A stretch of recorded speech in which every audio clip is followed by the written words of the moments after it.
राहुल गांधी के बारे में आप क्या कहेंगे? राहुल गांधी तो एक देशद्रोही व्यक्ति है। ऐसा क्यों बोल? राहुल गांधी के बारे में आप क्या कहेंगे? राहुल गांधी तो एक देशद्रोही व्यक्ति है। ऐसा क्यों बोल रहे हैं? वो तो नेता विपक्ष हैं। ना ना ना, वो नक्सलियों से संबंध उनका, देश विरोधियों से संबंध उनका। अगर मैं ये जो शब्द बोला हूं ना कि देश विरोधी व्यक्ति हैं, देश द्रोही की जो सोच होती है वो 90% राहुल गांधी जी की। अगर वो देशद्रोही हैं तो सरकार के पास तो फिर इसके सारे डेटा होंगे, रिकॉर्ड होंगे, तथ्य होंगे, कागज होंगे, क्यों नहीं गिरफ्तार करके आप उनको जेल में डालते? रासुका लगाइए उन पर, उनको जेल में डालिए। ये सिर्फ बयानों तक ही ये बातें सीमित क्यों रहती? नहीं, लेकिन देखिए उनके ऊपर तो केस चल रहा है। कौन सा केस? बहुत सारे केस। देशद्रोही होने का केस नहीं चल रहा? नहीं, देशद्रोही होने का केस नहीं चल रहा है, लेकिन आपने ऑन रिकॉर्ड कहा है वो देशद्रोही। हाँ, मैंने कहा है, और मैं जो कहा हूं उसके बहुत सारे रीजन है, मैं आपको गिना सकता हूं। मैं राहुल गांधी जी के जितने भी उनके चाल चरित्र अभी तक देखा हूं, और जिस प्रकार से वो संसद में आ करके हम लोगों के नज़रों के सामने जिस प्रकार देश को डिफेम करते हैं। बताइए, शुभम शुक्ला अंतरिक्ष से आया, उस पे आया कि सारे सांसद, सभी लोग उनको बधाई दें, सभी सांसद बजा रहे थे मेज, एक्सेप्ट राहुल गांधी। क्या है ये? शुभम शुक्ला क्या भारतीय जनता पार्टी का कार्यकर्ता है? इस बात से वो देशद्रोही हो गए। और मुझे तो उनका पोस्ट याद है, उन्होंने सोशल मीडिया पर शुभांशु शुक्ला के लिए पोस्ट लिखा था, कांग्रेचुलेटरी पोस्ट है उनका शुभांशु शुक्ला पर। आप संसद में बैठे हुए शुभम शुक्ला को जब पूरा सदन बधाई दे रहा है, आप क्यों नहीं दे सकते? पर ये कहा जाता है मनोज जी कि बीजेपी, ऐसे हमारे पास 50 रीजन है। मनोज जी, मीनाक्षी जी, बीजेपी के पास ये अधिकार कहां से आया कि वो ये तय करे कि कौन देशद्रोही है, कौन देश प्रेमी है, कौन देशभक्त है? हमारा मन कह रहा है। मैं पर्सनली ऐसा फील कर रहा हूं। नहीं, आपका मन कह रहा है तो आप किसी को देशद्रोही कह देंगे? कानून नहीं, हमने जितना उनका चीज देखा है उनमें 90% उनके जो क्रियाकलाप हैं वो देशद्रोहियों से। इस मामले में आप कोर्ट भी जा सकते हैं। इस मामले में आप कोर्ट भी जा सकते हैं। अगर आपको लगता है कि वो देशद्रोही है, वो देश की सुरक्षा के लिए इतना बड़ा खतरा है, तो आप कोर्ट जा सकते हैं या सिर्फ भाषणों में बातें कर सकते हैं। कोई बात नहीं, आपने कहा है तो सोचिए। क्या आप गाजियाबाद से इस वक्त की सबसे बड़ी खबर यह है कि सूर्या हत्याकांड का मुख्य आरोपी असद एनकाउंटर में ढेर हो गया है। इंदिरापुरम इलाके में पुलिस के साथ मुठभेड़ हुई। आरोपी ने पुलिस पर फायरिंग की थी और जवाबी कार्रवाई में असद को गोली लगी। अस्पताल पहुंचाया गया इलाज के लिए, लेकिन इलाज के दौरान उसने दम तोड़ दिया, उसकी मौत हो गई। हालांकि एक साथी आरोपी मौके से फरार हो गया। पुलिस का कॉम्बिंग ऑपरेशन जारी है, दूसरे आरोपियों को भी तलाशा जा रहा है, लेकिन ये बड़ी सफलता पुलिस को मिली है। आपको बता दें कि इस हत्याकांड को अंजाम देने के बाद असद फरार था, पुलिस तलाश कर रही थी और जैसे ही इनपुट मिले पुलिस मौके पर पहुंची और असद को ढेर कर दिया।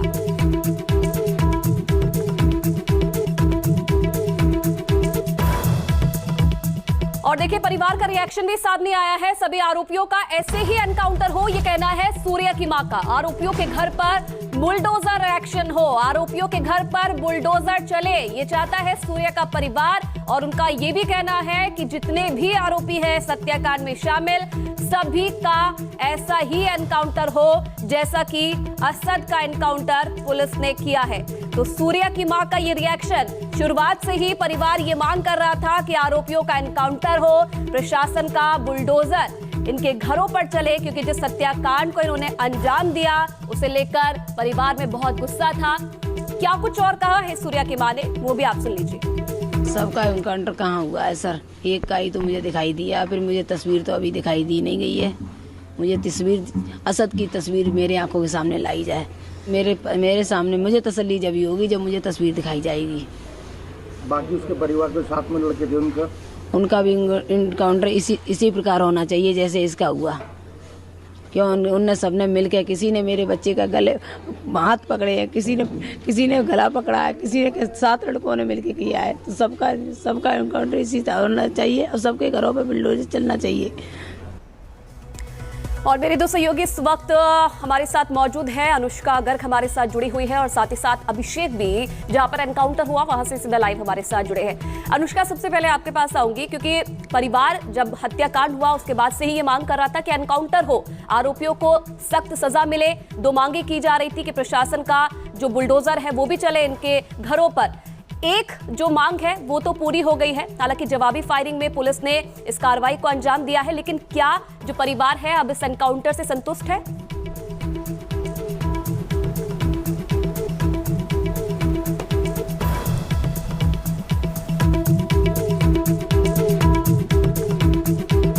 अनुष्का, आपकी आवाज नहीं पहुंच पा रही है, आपसे दोबारा संपर्क करने की कोशिश मैं करूंगी, लेकिन अब चलिए अभिषेक भी हमारे साथ जुड़े हुए हैं। अभिषेक के पास ही चलते हैं। अभिषेक, जिस इलाके में एनकाउंटर हुआ है, कौन सा ये इलाका है, कहां पर ये एनकाउंटर हुआ है, और जिस दोस्त से मिलने जा रहा था असद, उसके बारे में कोई डिटेल मिल पाई है? कौन ये दोस्त था और क्या इसकी भी भूमिका थी सूर्या हत्याकांड में?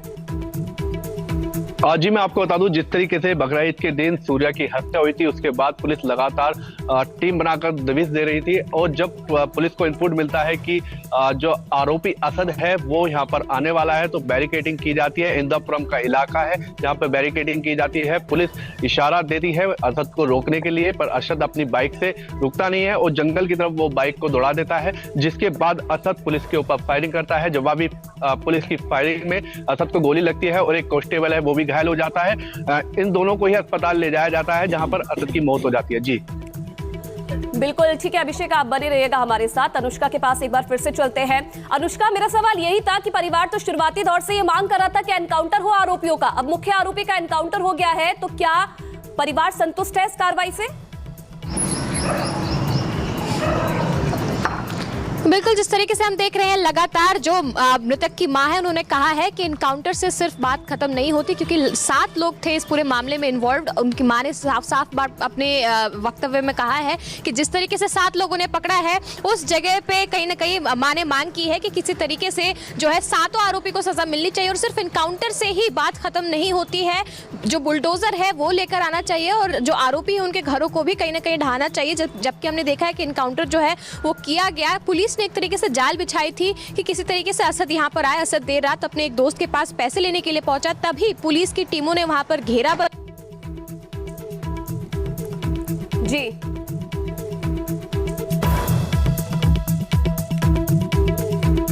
ठीक है अनुष्का, शायद आपकी आवाज में कुछ यहाँ पर खामी है, लेकिन वापस आपके पास लौटूंगी और भी जानकारी आपसे लेंगे। अभिषेक के पास चलते हैं। अभिषेक, जिस दोस्त से मिलने जा रहा था असद, क्या उससे भी पुलिस पूछताछ कर रही है? उसके बारे में कोई जानकारी मिल पाई है? जी, मैं आपको बता दूं, जब असद को पुलिस ने यहाँ पे रोका था, उसका एनकाउंटर हुआ था, असद के साथ एक जना और था जो कि फरार हो गया था। मैं आपको फिलहाल मौके की जो तस्वीरें हैं वो दिखाना चाहूंगा। जिस जगह इनकाउंटर आपको दिखाना चाहूंगा, यहाँ पर इनकाउंटर हुआ है, ये वो जगह है जो सर्कल बने हुए हैं। यहाँ पे 7 राउंड फायरिंग हुई है, ये ब्लड के निशान है जो असद के हैं, और तमाम जो पूरे इस घटनाक्रम में जो असद है वो 50,000 का उसके ऊपर इनाम भी रखा गया था, और जो असद है उसको इलाज के दौरान उसकी मौत हो गई है। जी अभिषेक, जो दूसरा आरोपी फरार हो गया है उसके बारे में अभी तक कोई जानकारी मिल पाई है? पुलिस क्या उसे ट्रैक कर रही है? क्योंकि पुलिस ये भी कह रही है कि उस तक पहुंचने की भी कोशिश की जा रही है, कहां वो भागा है, कुछ अभी तक कोई जानकारी मिल पाई है? आज जो मैं आपको बता दूं, जो आरोपी जो फरार हो गया है, लगातार पुलिस टीम बनाकर अलग अलग जगहों पे दबिश दे रही है।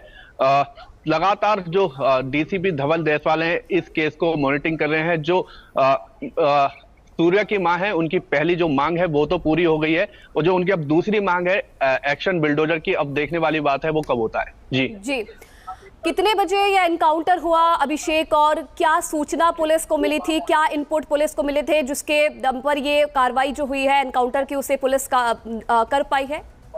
मैं आपको बता दूं, अर्ली मॉर्निंग ये एनकाउंटर है। पुलिस को देर रात इनपुट मिले थे कि असद अपने किसी दोस्त के पास पैसे लेने के लिए आने वाला है और यहाँ से कहीं बाहर भागने की फिराक में है। तो पुलिस रात भर चेकिंग अभियान चलाती है, बैरिकेडिंग करती है। जिस जगह की लोकेशन असद की मिली थी कि इस जगह से ही आएगा, वहां पर लगातार चेकिंग करती है, बैरिकेडिंग करती है। जैसे ही असद आता हुआ दिखाई देता है बाइक पे, तो पुलिस उसको रोकने का इशारा करती है, पर असद रुकता नहीं है। असद तेजी से बाइक को ले जाता है और जंगलों की तरफ वो भागने लगता है।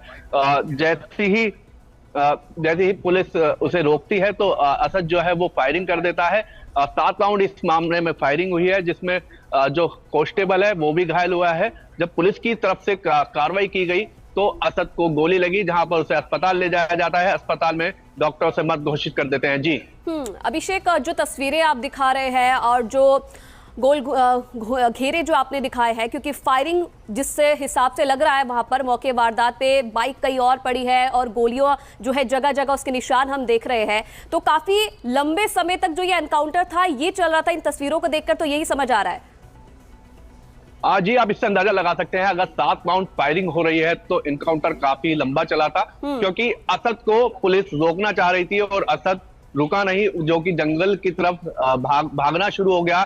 जब भागते हुए पुलिस ने उसे दोबारा रोकने की कोशिश की तो उन्होंने पुलिस के ऊपर फायरिंग कर दी। जब पुलिस ने आत्मरक्षा में अपनी तरफ से फायरिंग की तो असद के गोली लग जाती है, और असद ने जब फायरिंग की तो एक कांस्टेबल के गोली लग जाती है। दोनों को अस्पताल ले जाया जाता है। मैं आपको शॉट दिखा देता हूं। ये वो जगह है जहां पर इनकाउंटर हुआ है। ये जो घेरे देख रहे हैं, यहाँ पर फायरिंग के जो कारतूस है वो मिले थे। एक तमंचा यहाँ से बरामद किया गया था। 7 राउंड फायरिंग हुई थी। मैं आपको और दिखाना चाहता हूं। आप ये देखिए, ये जो घेरे हैं ये वही घेरे हैं जहां पर इनकाउंटर के वक्त कारतूस मिले थे और असद का इनकाउंटर पुलिस ने कर दिया था। जी बिल्कुल, चलिए अभिषेक आपके पास लौटूंगी, आप बने रहिएगा हमारे साथ। अब देखिए, इस पूरे घटनाक्रम को लेकर, एनकाउंटर को लेकर डीसीपी गाजियाबाद ने भी जानकारी दी है। क्या कुछ उन्होंने कहा है वो भी आपको सुनवा देते हैं। पुलिस टीम को यह सूचना प्राप्त हुई थी कि असद अपने कुछ साथियों से मिलने थाना खोड़ा क्षेत्र में आने वाला है और उनसे पैसे लेकर के वो भागने की फिराक में था। पुलिस टीम के द्वारा तत्काल कार्रवाई करते हुए इस पूरे क्षेत्र में कॉम्बिंग की जा रही थी। एसीपी इंदिरापुरम और थाना खोड़ा और थाना इंदिरापुरम की पूरी टीम इस क्षेत्र में मुस्तैद थी। बैरियर लगा के चेकिंग की जा रही थी। इसी दौरान असद अपने एक साथी के साथ बाइक से आता हुआ दिखाई देता है। पुलिस टीम के द्वारा उसे रोकने का प्रयास किया जाता है, चेतावनी दी जाती है, लेकिन वो पुलिस टीम पर फायरिंग करता है और जवाबी फायरिंग में पुलिस टीम के द्वारा भी आत्मरक्षा फायरिंग की जाती है, जिसमें असद को गोली लगती है। असद को इलाज के लिए तत्काल नज़दीकी हॉस्पिटल में भर्ती कराया जाता है। इसमें एक्सचेंज ऑफ फायर में हमारा एक कांस्टेबल भी घायल होता है, जिसको अस्पताल में भर्ती कराया गया है। मौके का फ़ायदा उठा करके जो असद का दूसरा साथी है वो भागने में कामयाब होता है।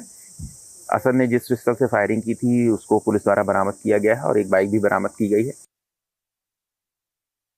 तो धवल जायसवाल, डीसीपी गाजियाबाद को आप सुन रहे थे, डिटेल्स दे रहे थे इस पूरे घटनाक्रम को लेकर, और जो आरोपी मौके से फरार हो गया उसे भी ढूंढने की फिलहाल कोशिश की जा रही है।